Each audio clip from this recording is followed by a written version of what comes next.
Sahel ആപ്ലിക്കേഷൻ്റെ English version ഉപയോഗിച്ചിട്ട് വളരെ സിമ്പിളായിട്ട് കുവൈത്തിൽ നിന്ന് ട്രാവൽ ചെയ്യാനുള്ള എക്സിറ്റ് പെർമിറ്റ് എങ്ങനെ എടുക്കാൻ നോക്കാം.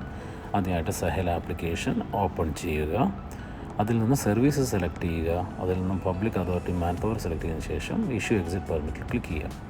ഇവിടെ നമ്മൾ സെലക്ട് ചെയ്യുന്ന കാര്യത്തിൽ അടുത്ത മാസം 15-ാം തീയതി നമ്മൾ ട്രാവൽ ചെയ്യുന്നെങ്കിൽ നമ്മൾ ആ 15-ാം തീയതി ചിലപ്പോൾ ഡേറ്റൊക്കെ നമ്മൾ ടിക്കറ്റ് മാറ്റാൻ ചാൻസ് ഉണ്ട്, ഡേറ്റ് മാറ്റാൻ ചാൻസ് ഉണ്ട്. അപ്പോൾ ഒരു 10-ാം തീയതി മുതൽ സ്റ്റാർട്ട് ഡേറ്റും മെൻ ഡേറ്റ് ഒരു 30-ാം തീയതിയൊക്കെ കൊടുത്തിട്ട് കഴിഞ്ഞാൽ രണ്ടാമതൊരു റിക്വസ്റ്റ് നമ്മൾ അപ്ലൈ ചെയ്യേണ്ട ആവശ്യം വരുന്നില്ല. അപ്പോൾ ഇത് ശ്രദ്ധിക്കുക. എന്നിട്ട് സബ്മിറ്റ് ആപ്ലിക്കേഷൻ കൊടുക്കുക. അപ്പോൾ നമുക്കൊരു നോട്ടിഫിക്കേഷൻ വരും. അതേപോലെ കമ്പനിക്ക് ഒരു നോട്ടിഫിക്കേഷൻ ചെല്ലും. അവരവിടുന്ന് അപ്രൂവ് ചെയ്ത് കഴിഞ്ഞാൽ നമുക്ക് വീണ്ടും സഹേലൊരു നോട്ടിഫിക്കേഷൻ വരും. അപ്പോൾ നമുക്ക് എന്താക്കാം, ആ സർട്ടിഫിക്കറ്റ് ഡൗൺലോഡ് ചെയ്യാൻ വേണ്ടി പറ്റും. എന്നിട്ട് നമുക്ക് യാത്ര ചെയ്യുന്നത് ഉപയോഗിച്ചാൽ മതി. അത് നമുക്ക് PDF ആയിട്ട് ലഭിക്കാൻ വേണമെങ്കിൽ പ്രിൻ്റ് ഔട്ട് ചെയ്യാൻ വേണ്ടി പറ്റും.